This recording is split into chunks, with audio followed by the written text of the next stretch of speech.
President Biden officially announcing his re-election campaign this morning with the new slogan, "Let's finish the job." Listen.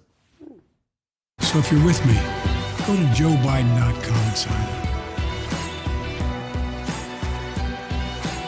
Let's finish this job. I know we can, because this is the United States of America. There's nothing, simply nothing we cannot do if we do it together.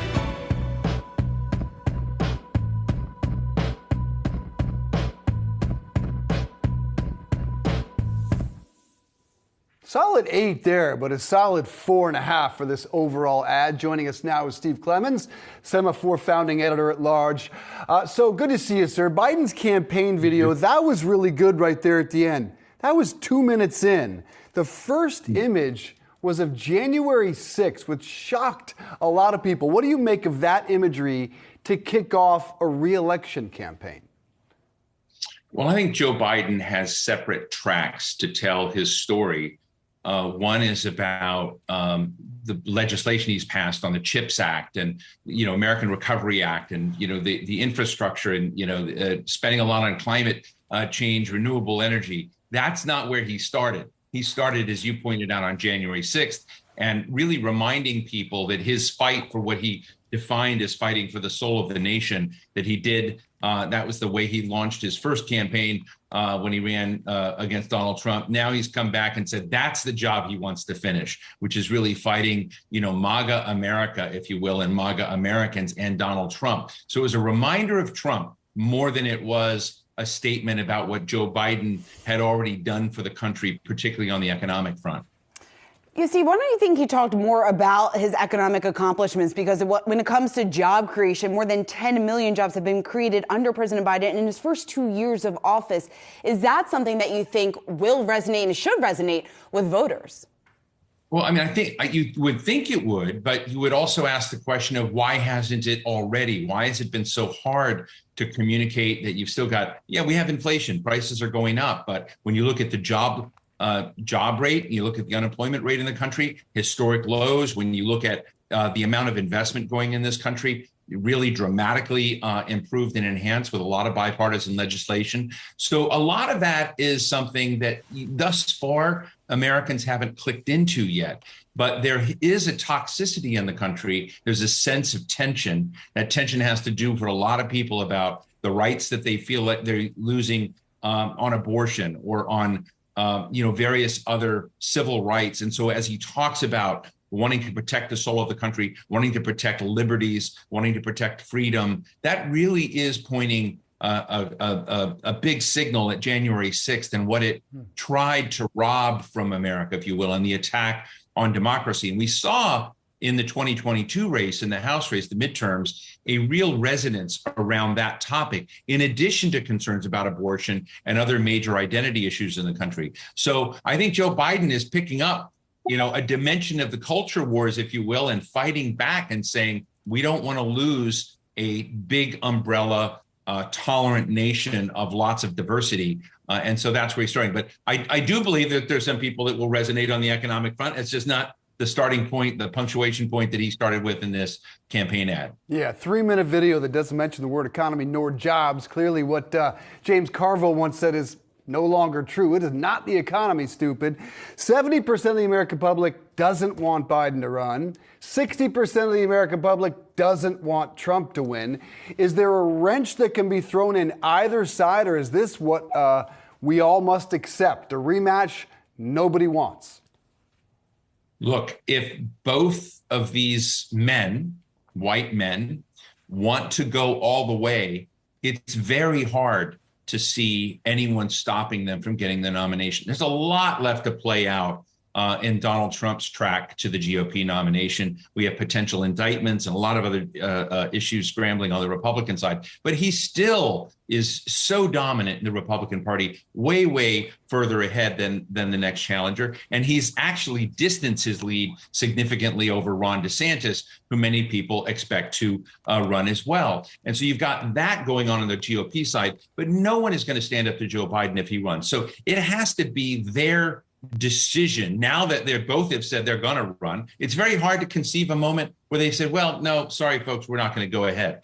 But I think a lot of people are sitting here scratching their head saying we've got a 76-year-old and an 80-year-old running against each other. This doesn't feel like the future. It feels like the past, basically having a sequel made for TV of two people coming back. I'm going to do rock'em sock'em with each other and see how it comes out again. But a lot of Americans wish they had another choice. But as you know, Mark Penn told me, a famous pollster, at the end of the day, you're going to end up with two flavors of ice cream wherever they come, and people are going to choose one or the other. And if you're left with Biden and Trump, those are the two choices you're going to have to deal with. Yeah, it's like that scene from Grumpy Old Men where the two guys going at it, 82 and 78. So like Walter Matthau and Jack Lemmon or something. That's the moment.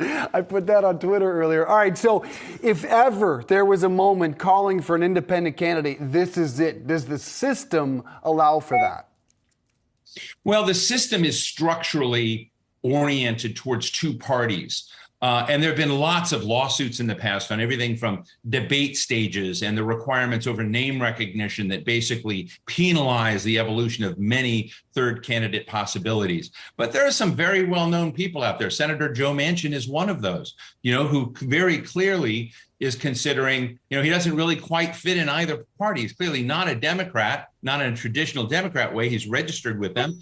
How long will that last? We don't know. But in the Republican side, he's not quite there yet either. So there are people who are very well known who might very much be the Ross Perot of this moment and come in and put their and given the fact that you basically have more independents in the United States today than either Republicans or Democrats. There was a recent Gallup survey that showed that now that number has surged to 49% of Americans who neither register as Republican or Democrat. There clearly is a path for someone very well known who at a crucial moment of doubt in the other candidates could come out and actually somehow emerge above the structural corruption of the system that tries to only give the office to one or two parties. Now, do I think that's going to happen? Very unlikely, but certainly is possible. Certainly as doubts build in both of these candidates that are coming forward. Mark Cuban. You've been saying that for a while. He won't do it. He hasn't thrown his hat in the ring just yet, but I don't know. It sounds like maybe there is a chance we could see an independent candidate this time around. Steve, while we got you, let's talk about the debt ceiling. Clearly an issue that Congress is debating right now. Speaker McCarthy saying that he is confident that he thinks he will get the votes that he needs for his bill. How much more worried should we be just about where the negotiations stand in terms of the chance of defaulting? And at what point, if not now, should we start getting very concerned? Well, look, the mandated limit on the federal debt is $31.4 trillion. And last time I looked, it's $31.461 trillion. So we have a little bit above there. So they're fudging it just a little. Now, the point is debts being paid off, and they predict that by June, the Treasury will not be able to pay off all of those debts, even if it tried to prioritize some, and that would then constitute a debt default. So as you get closer and closer into June, towards June, the tension rises. And I think to your point, Kevin McCarthy is trying to convey confidence that he's got his votes, that he's got, 218 votes out of his, complicated caucus. He has to convey that, because if he showed any moment of doubt, I think the plan that he put forward would already be dead. But I think there are a lot of people, including Semafor team, who continue to pull people like Nancy Mace, a moderate, Representative Mace, who's also not on board, in addition to other people from the Freedom Caucus who are not necessarily on board yet. So we'll have to see how that comes together. But I think that this is designed, as all brinksmanship games are. We're going to feel tension. We're going to see doubt. We're going to see challenge on whether they really can pull it off. And it's going to come out at the last minute. And we always sort of hope and see that when it gets right down to that edge, that finally you'll see maturity and folks come in at the beginning to prevent the collapse of the full faith and credit of the United States, for the first time, which would be, astounding if it did happen. But part of this is it could happen, because there could be misjudgment. And there are people in the GOP caucus who are completely comfortable with collapsing the full faith and credit of the United States, because they think it would get us out of a lot of things that they would really like us not to be funding overseas or abroad, and begin changing the way the dynamic of the U.S. economy works. So we have to remember that is now a part of the equation that we can't ignore, that used to always look like fringe and that would not be part of this conversation. It now is, and Kevin McCarthy has to wrestle it down. I think the question we need to ask, are Democrats going to save Kevin McCarthy in the end? Are you going to get enough Democrats who come over to try to keep on the sensible side of things and to prevent a default, or not? I think we probably will if it gets bad, but Kevin McCarthy is going to have to pay a price for that. Interesting time. Steve Clemons, Semafor, good to see you, sir. Thank you.